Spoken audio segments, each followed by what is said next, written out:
Hello मेरे प्यारे student, आज के इस वीडियो में मैं आपको बताने वाला हूँ बोर्ड एग्जाम में आप जीवन परिचय को कैसे लिखेंगे। आज के इस वीडियो में मैं आप लोगों को आचार्य रामचंद्र शुक्ल का जीवन परिचय लिखने का बहुत ही सही तरीका बताने वाला हूँ। यह वेरी वेरी इंपॉर्टेंट जीवन परिचय है जो हर साल आपको बोर्ड एग्जाम में पूछे जाते हैं। हिंदी के सबसे मोस्ट इम्पॉर्टेंट जीवन परिचय आचार्य रामचंद्र शुक्ल का जीवन परिचय है। तो आइए देखते हैं कि पेपर में सबसे पहले कैसे पूछता है। यहाँ आप देख सकते हैं कि यह हिंदी 2025 का पेपर है।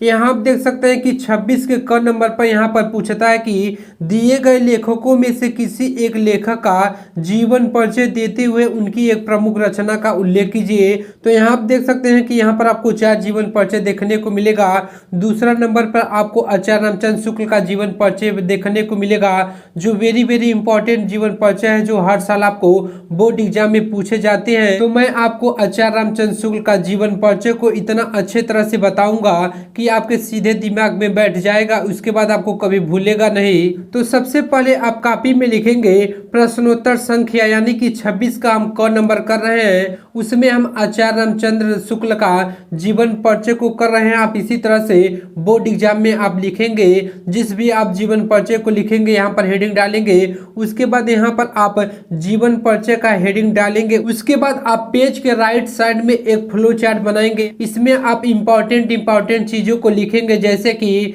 नाम, जन्म स्थान, भाषा, जो आपको सही से याद रहेगा उसे आप इस फ्लो चार्ट में लिखेंगे। इसे आप काली पेन से बनाएंगे। इसमें आप सबसे पहला इंपॉर्टेंट चीज को लिखेंगे नाम यानी कि नाम आप लिखेंगे किसका जीवन परिचय को लिख रहे हैं, तो आचार्य रामचंद्र शुक्ल का जीवन परिचय लिख रहे हैं। तो जन्म स्थान यानी कि इनका जन्म कहाँ पर हुआ था, किस गांव में हुआ था, अगोमा नामक ग्राम में हुआ था।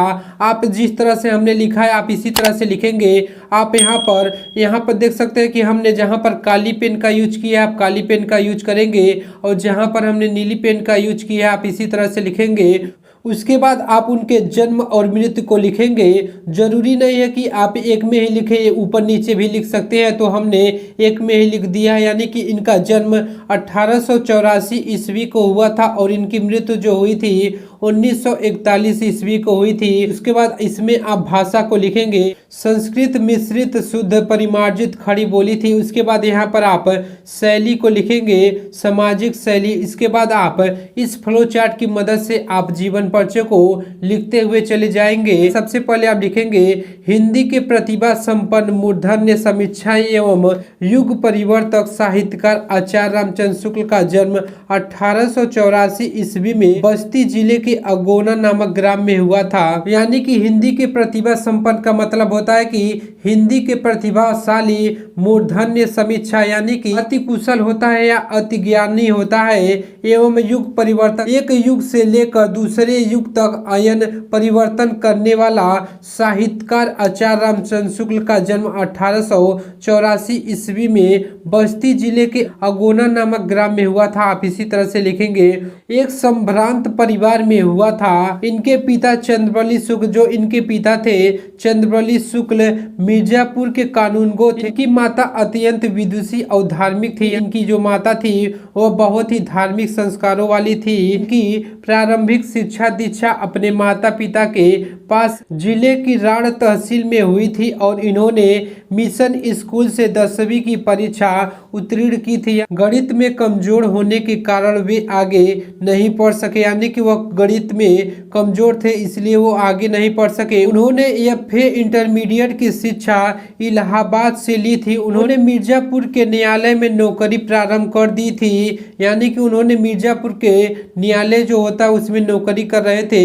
स्वाभिमान और गंभीर प्रकृति का हिंदी का यह दिग्गज साहित्यकार सन 1941 ईस्वी को स्वर्गवासी हो गए थे, यानी कि इनकी मृत्यु हो गई थी। उसके बाद अब रचनाएं या कृतियां का हेडिंग डालेंगे। इसको भी लिखना बहुत जरूरी होता है, क्योंकि जो आप जीवन परिचय को लिखते हैं उस पर आपको 3 अंक मिलते हैं, और जो रचनाएं या कृतियां को लिखेंगे तो उस पर आपको 2 नंबर मिलेंगे। एक जीवन परिचय जो 5 नंबर का होता है, उसमें जीवन परिचय और रचना मिलाकर दोनों 5 नंबर के होते हैं, इसलिए आप रचनाएं को भी लिखेंगे। इसमें आप लिखेंगे शुक्ल जी एक प्रसिद्ध निबंधकार, निष्पक्ष आलोचक, श्रेष्ठ इतिहासकार और सफल संपादक थे। इनकी रचनाएं का विवरण निम्नवत है, यानी कि इनकी रचनाएं निम्न है। सबसे पहला आप लिखेंगे निबंध। इन्होंने निबंध में कौन सा लिखा था? चिंतामणि 2 भाग तथा विचार विधि निबंध को लिखा था। उसके बाद दूसरा हम लिखेंगे आलोचना। इसमें आप लिखेंगे क नंबर रसमीमांसा तथा ख त्रिवेणी, ग सूरदास था। उसके बाद तीसरा नंबर लिखेंगे इतिहास, इसमें हिंदी साहित्य का इतिहास। उसके बाद चौथा नंबर आप लिखेंगे संपादन, जायसी ग्रंथावली, तुलसी ग्रंथावली, भ्रमर गीत सार, हिंदी शब्द सागर, काशी नगरी प्रचारिणी पत्रिका इनकी संपादन थी। आप इसी तरह से बोर्ड एग्जाम में लिखेंगे। यदि वीडियो पसंद आए तो वीडियो को लाइक, सब्सक्राइब और ज़्यादा से ज़्यादा अपने दोस्तों के पास शेयर करें। मिलते हैं नेक्स्ट वीडियो में। जय हिंद, जय भारत, वंदे मातरम।